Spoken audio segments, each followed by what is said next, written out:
Allah ya Rabb. Assalamualaikum warahmatullahi taala wabarakatuh.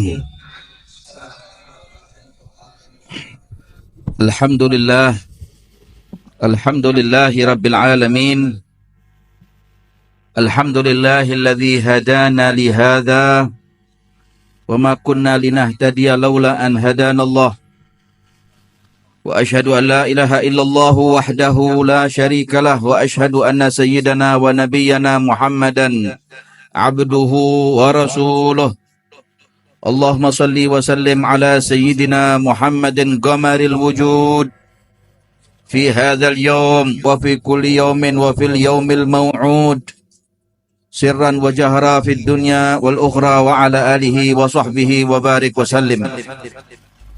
Hadirin yang dimuliakan Allah Subhanahu wa taala, para sesepuh kita semuanya dan para habaib yang kami ta'zimi, yang kami muliakan.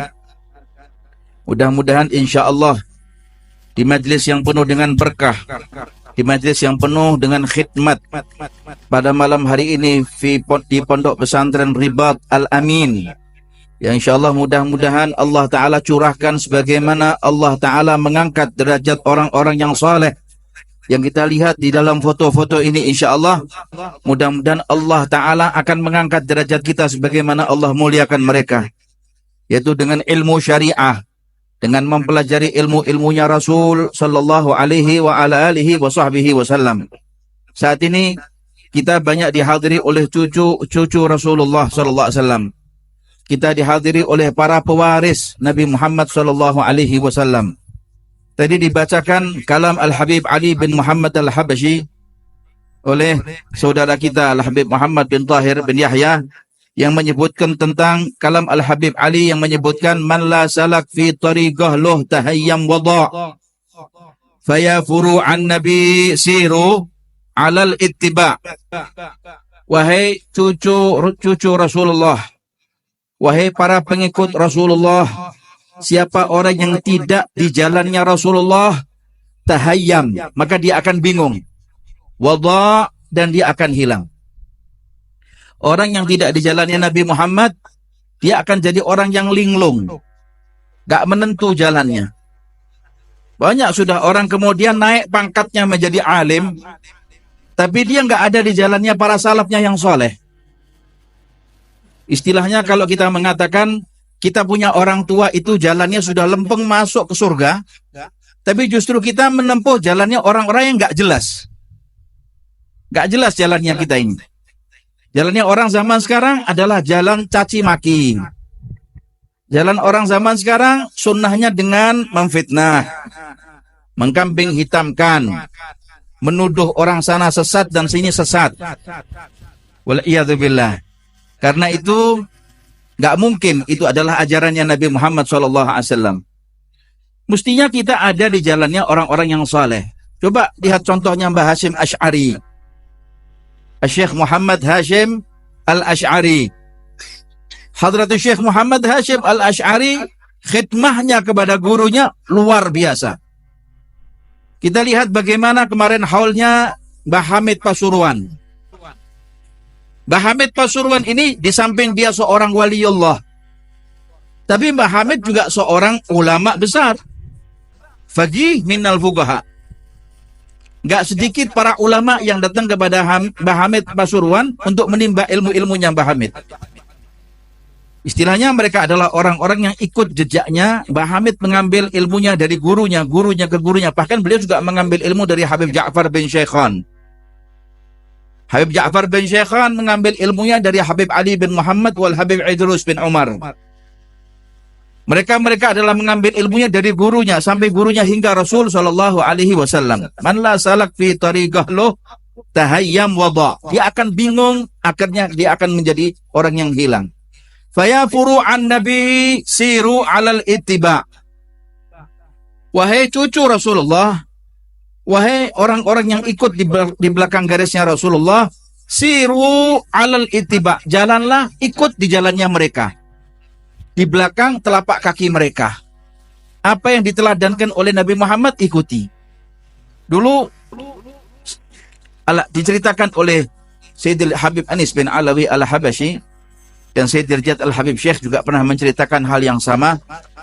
Waktu Al-Habib Ahmad bin Abdurrahman As-Segaf, abahnya Habib Abdul Qadir. Habib Ahmad bin Abdurrahman As-Segaf itu jalan dari rumahnya diikuti oleh anaknya Habib Abdul Qadir. Setiap kali satu langkah demi langkah, langkah demi langkah, Habib Ahmad ini suka menoleh ke belakang. Dia lihat anaknya Habib Abdul Qadir bin Ahmad itu ada di belakang apa tidak. Maka orang-orang di kota Siwon ketika itu bertanya sama Habib Ahmad bin Abdurrahman. Habib Ahmad ini termasuk diangkat oleh Al-Habib Ali bin Muhammad menjadi khawas, min khawas talamidil Habib Ali. Di zaman Al-Habib Abdullah Al-Haddad ada Al-Habib Abdurrahman bin Abdullah bil Faqih. Imam Haddad sampai mengatakan muridnya ini Habib Abdurrahman dengan perkataan ma fil akwan mithil Abdurrahman. Tidak ada di alam jagat ini seperti Abdurrahman bin Abdullah bil Faqih.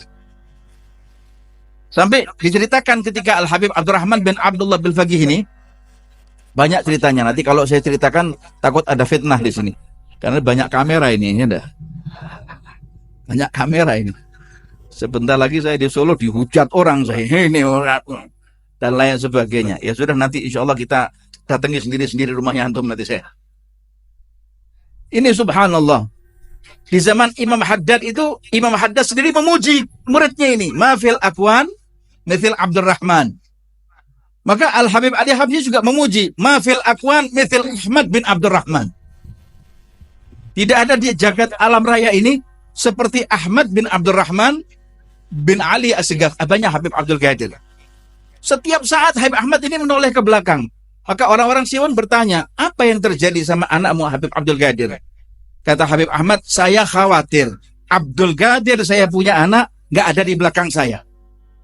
Orang Siwon mengatakan Habib Abdul Qadir ini anak soleh, alim, wali, malamih wajhil wilayah bil wilayah wassalah. Nampak pada raut wajah Habib Abdul Qadir itu dari kecil sudah jadi wali. Kalau ana sama antum kan dari kecil kan wali murid atau wali kelas atau wali santri barangkali kalau di sini. Tapi Habib Abdul Qadir wali Allah. Wali Allah, walinya Allah Subhanahu wa taala. Kata Habib Ahmad bin Abdurrahman, saya tahu Abdul Qadir saya punya anak itu pasti di belakang saya. Cuman saya khawatir hatinya dia masih condong kepada salafnya ke atas, apa sudah melenceng. Sampai situ perhatiannya mereka itu. Man la salak fi tariqah lo tahayyam wada. Habib Muhammad bin Ali, anaknya Habib Ali Habsyi. Anaknya Habib Ali Habsyi ketika datang ke Batavia, dulu namanya Batavia. Sekarang namanya jadi Jakarta. Waktu datang ke Batavia zaman Holanda, zaman Belanda, itu dia datang, Habib Ali sudah meninggal, sudah wafat.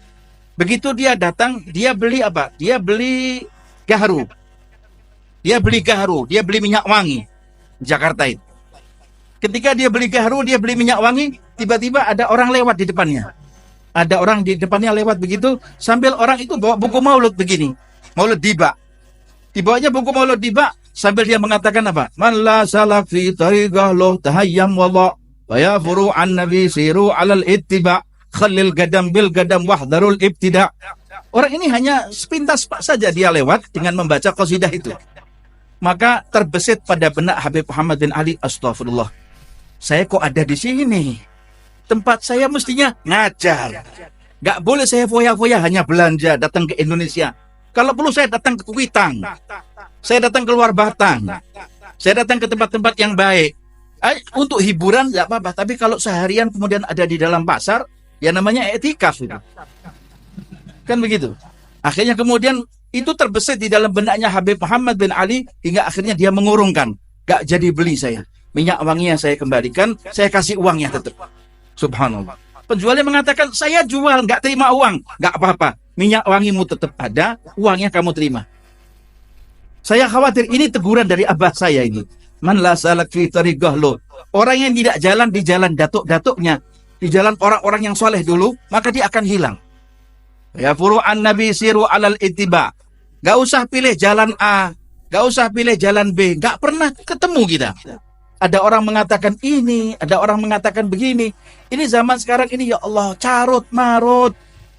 Ini zaman, kalau boleh saya mengatakan, kepala di bawah, kaki di atas. Tidak tahu orang jalannya bagaimana zaman sekarang ini. Kalau orang dulu jalannya mungkin pakai kaki, tapi kalau zaman sekarang standar jalannya. Jalan pakai kepala begini. Wallahu a'lam, ini zaman sudah zaman karu-karuan, zaman fitan, muakkas, munakkas. Ini zaman sudah terbalik, yang hak dianggap batil, yang batil dianggap hak. Ra'al ma'rufa mungkaran wa ra'al mungkara ma'rufa. Apa ya ikhwan yang dimuliakan Allah Ta'ala, sungguh dalam tadi apa yang disampaikan kalam Al-Habib Ali bin Muhammad Al-Habsyi dan para salaf, man la salak fi tariqah loh tahayyang bodoh fayafuru an nabi siru alal ittiba. Sampai di khatam Bukhari, itu setiap khatam Bukhari, Sayyidil Habib Anis itu suka membacakan begini, Al-Alawi idza masalak tariqah alawi mahu alawi, wa alawi ma ta'addab bi adab ba alawi mahu alawi, wa idza ta'allam mahu bi ilmi alawi mahu alawi, wa la yatakhallaq bi akhlaq alawiyin mahu alawi. Gak pegang adabnya orang tuanya, gak belajar di pelajaran ilmu orang tuanya, gak lempeng di jalan orang-orang tuanya, maka dia sudah keluar jalan dari thariqah orang tuanya. Wal'iyadzubillah. Ikhwani yang dimuliakan Allah Subhanahu wa ta'ala, pegang guru-guru kita, pegang thariqah ini, dipegang. Jalannya Nabi Muhammad ini adalah jalannya Nabi Muhammad ini banyak.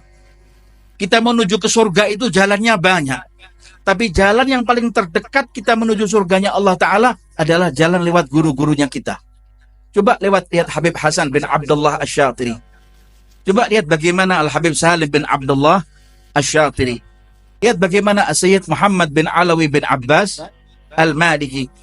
Wal Imam Al-Habib Zain bin Ibrahim bin Sumaid. Wa Sayyidina Imam Al-Habib Abdullah bin Alawi Al-Haddad.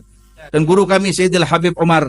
Dan masih banyak lagi para masyayikhna yang mereka adalah jalan, kita ikut jalannya mereka saja di belakang jubahnya mereka. Insya Allah itu akan jadi orang yang selamat. Faya ikhwan yang dimuliakan Allah Subhanahu wa ta'ala. Terakhir kemudian tadi diceritakan dalam kalam Al-Habib Ali, satu kali waktu Sayyidina Umar ibn al-Khattab ini datang kepada Nabi Muhammad. Sayyidina Umar ibn al-Khattab ini orangnya tegas. Syaitan, iblis saja takut sama bayangannya Sayyidina Umar.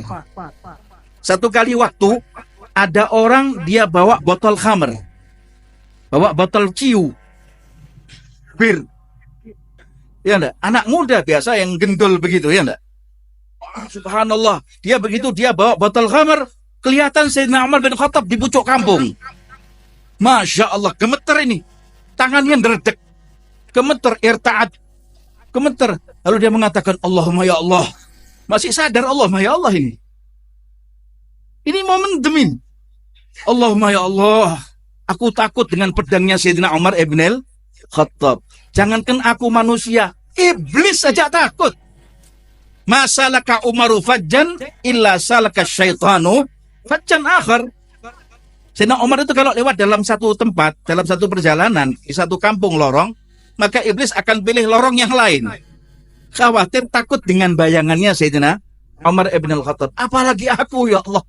Manusia. Orang ini kebetulan katanya disebutkan badannya itu seperti plastik.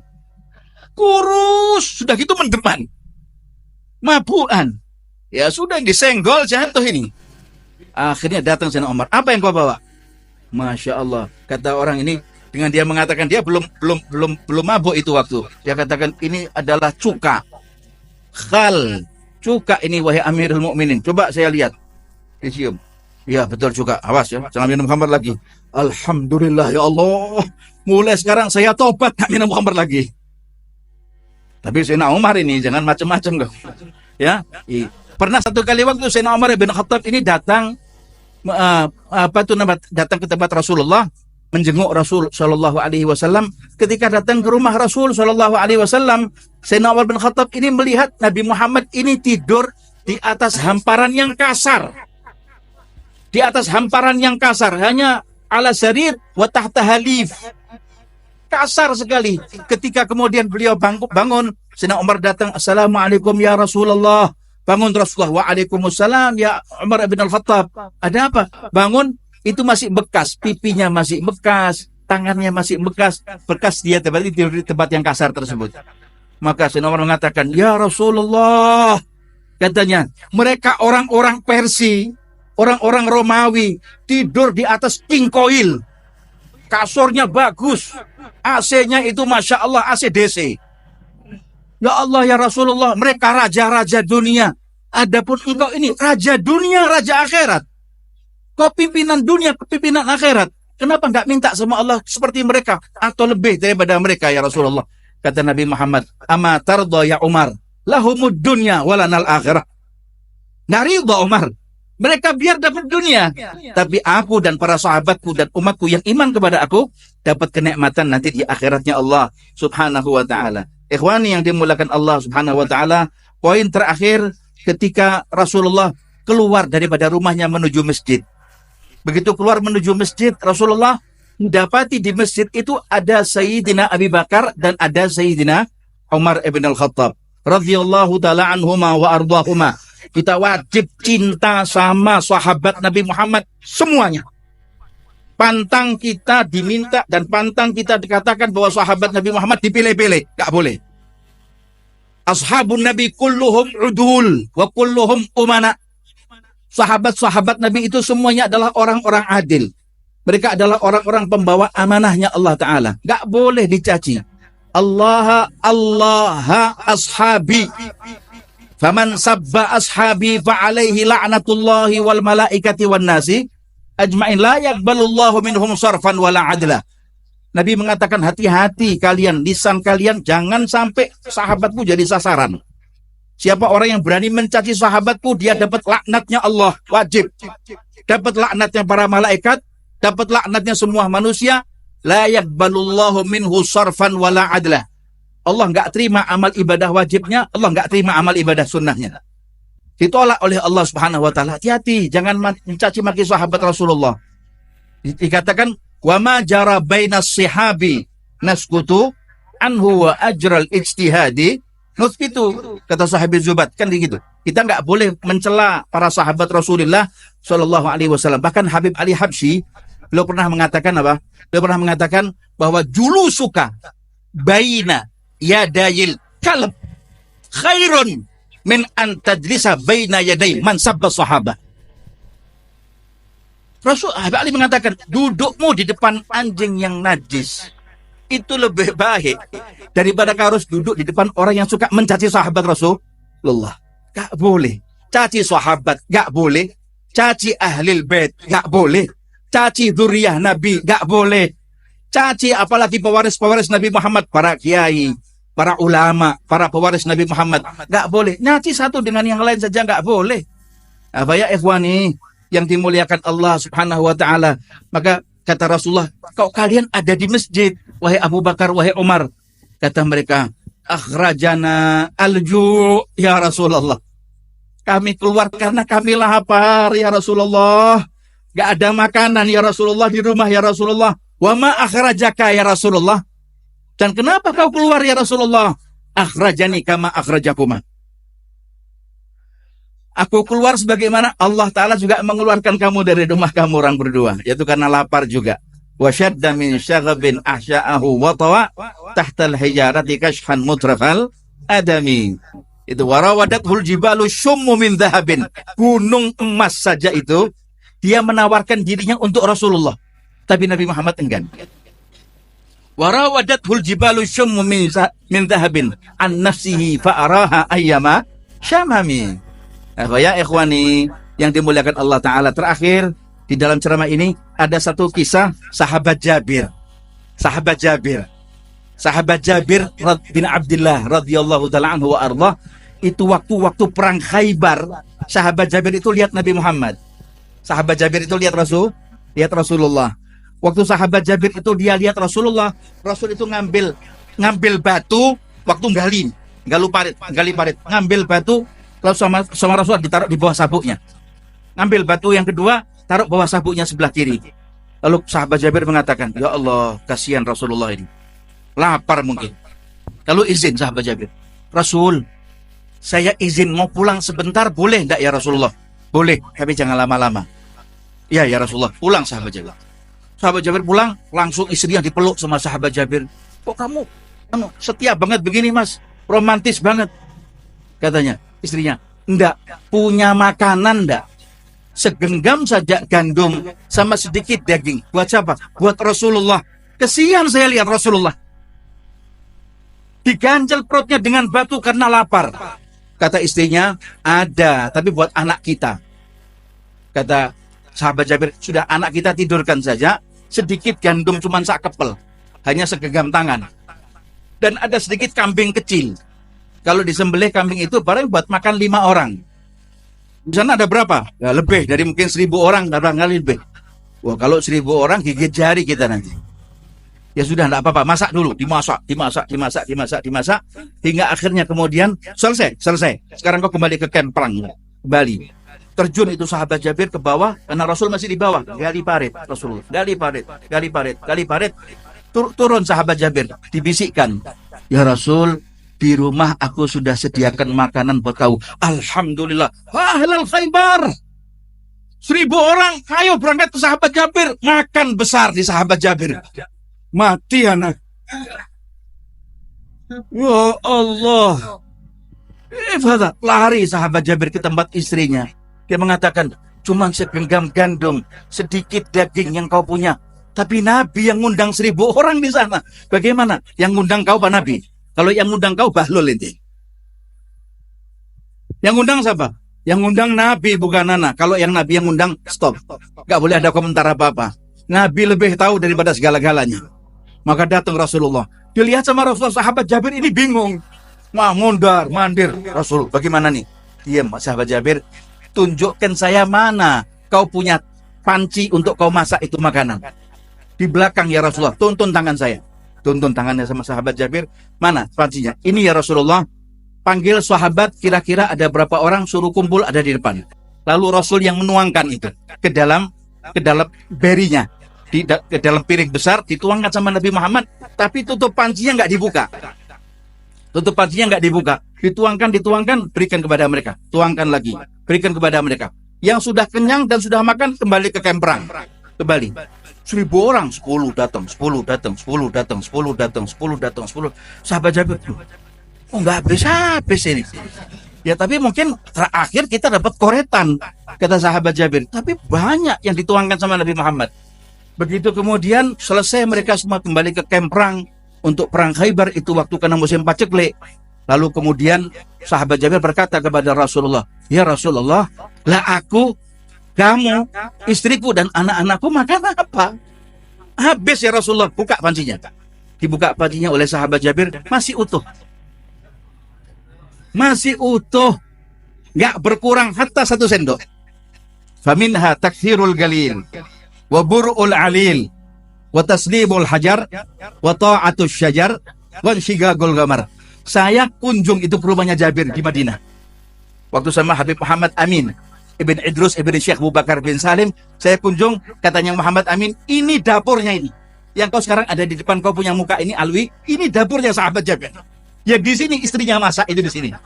Subhanallah. Kita cium itu temboknya, wangi, harum. Jadi semua yang bersentuhan dengan Nabi fihi asra, punya ruhaniyah kuwiyah, punya ruhaniyah yang sangat kuat. Karena itu dekatkan kita dengan Nabi Muhammad. Kalau kita kepingin sukses, dekat sama Nabi Muhammad. Jangan tinggalkan Nabi Muhammad. Jangan tinggalkan salaf-salafnya kita, habaib kita, kiai kita yang masih ikut di jalan lain orang-orang tuanya yang soleh sampai ke atas. Jangan ditinggalkan mereka.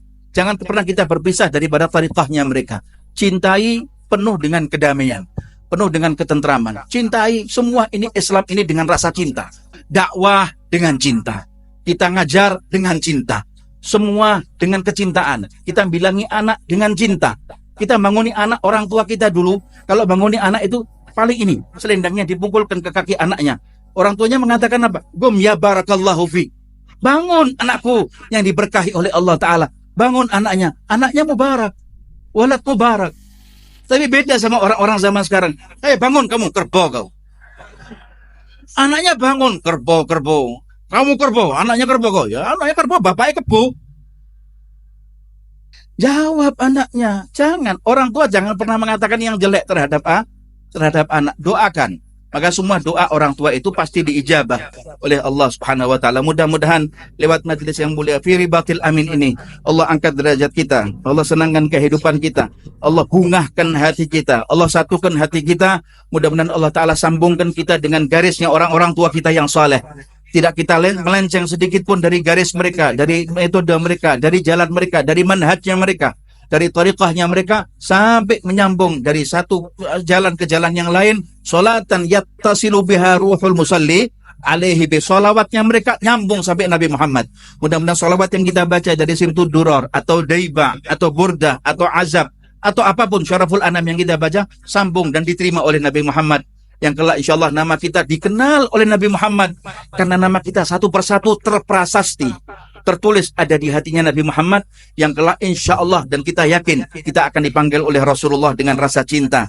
Wa huwa radin anna fi khairin wa latin wa afiyah. Wa sallallahu ala sayyidina Muhammad wa ala alihi wa sahbihi wa sallam. Alhamdulillahi rabbil alamin wal afwa minkum. Assalamu alaikum warahmatullahi wabarakatuh. Jazakumullahu khairal jazak. Kita doakan mudah-mudahan Al Habib Alawi senantiasa dijaga oleh Allah Subhanahu wa taala.